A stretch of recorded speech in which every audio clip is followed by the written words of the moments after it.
Lettre 2. La marquise de Merteuil au vicomte de Valmont.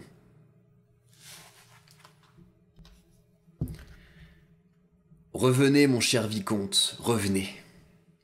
Que faites-vous, que pouvez-vous faire chez une vieille tante dont tous les biens vous sont substitués? Partez sur le champ, j'ai besoin de vous. Il m'est venu une excellente idée et je veux bien vous en confier l'exécution. Ce peu de mots devrait suffire, et, trop honoré de mon choix, vous devriez venir avec empressement prendre mes ordres à genoux. Mais vous abusez de mes bontés, même depuis que vous n'en usez plus. Et, dans l'alternative d'une haine éternelle ou d'une excessive indulgence, votre bonheur veut que ma bonté l'emporte. Je veux donc bien vous instruire de mes projets, mais jurez-moi qu'en fidèle chevalier, vous ne courrez aucune aventure que vous n'ayez mis celle-ci à fin. Je reprends. Mais jurez-moi qu'en fidèle chevalier, vous ne courrez aucune aventure que vous n'ayez mis celle-ci à fin. Elle est digne d'un héros, vous servirez l'amour et la vengeance. Ce sera enfin une rouerie de plus à mettre dans vos mémoires. Oui, dans vos mémoires, car je veux qu'ils soient imprimés un jour et je me charge de les écrire.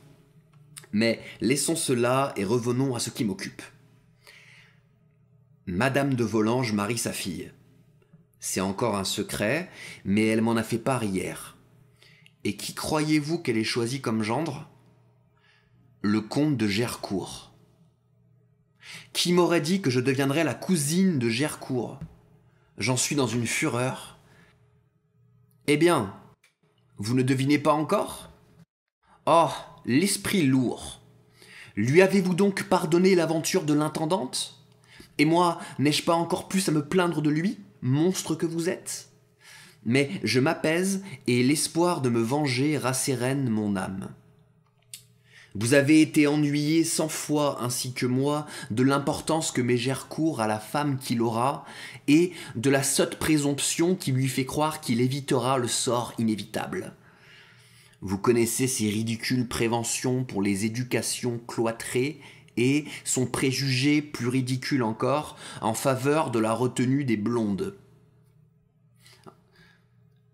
Parenthèse, ça c'est un peu marrant, c'est-à-dire que à l'époque, beaucoup de gens pensent vraiment que la couleur des cheveux influe sur le comportement.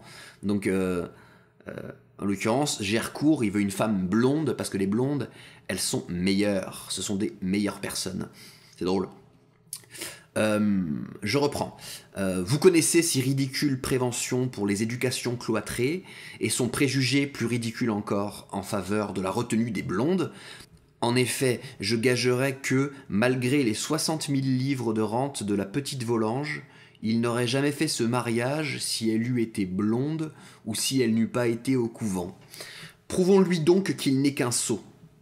Il le sera sans doute un jour, ce n'est pas là ce qui m'embarrasse, mais le plaisant serait qu'il débutât par là. Comme nous nous amuserions le lendemain en l'entendant se vanter, car il se vantera. Et puis, si une fois vous formez cette petite fille, il y aura bien du malheur si le Gercourt ne devient pas, comme un autre, la fable de Paris. Au reste, l'héroïne de ce nouveau roman mérite tous vos soins. Elle est vraiment jolie. Cela n'a que 15 ans, c'est le bouton de rose. Gauche à la vérité comme on ne l'est point, et nullement maniérée, mais vous autres hommes, vous ne craignez pas cela. De plus, un certain regard langoureux qui promet beaucoup en vérité. Ajoutez-y que je vous la recommande, vous n'avez plus qu'à me remercier et m'obéir. Vous recevrez cette lettre demain matin. J'exige que demain à 7h du soir, vous soyez chez moi. Je ne recevrai personne qu'à 8, pas même le régnant chevalier. Il n'a pas assez de tête pour une aussi grande affaire. Vous voyez que l'amour ne m'aveugle pas.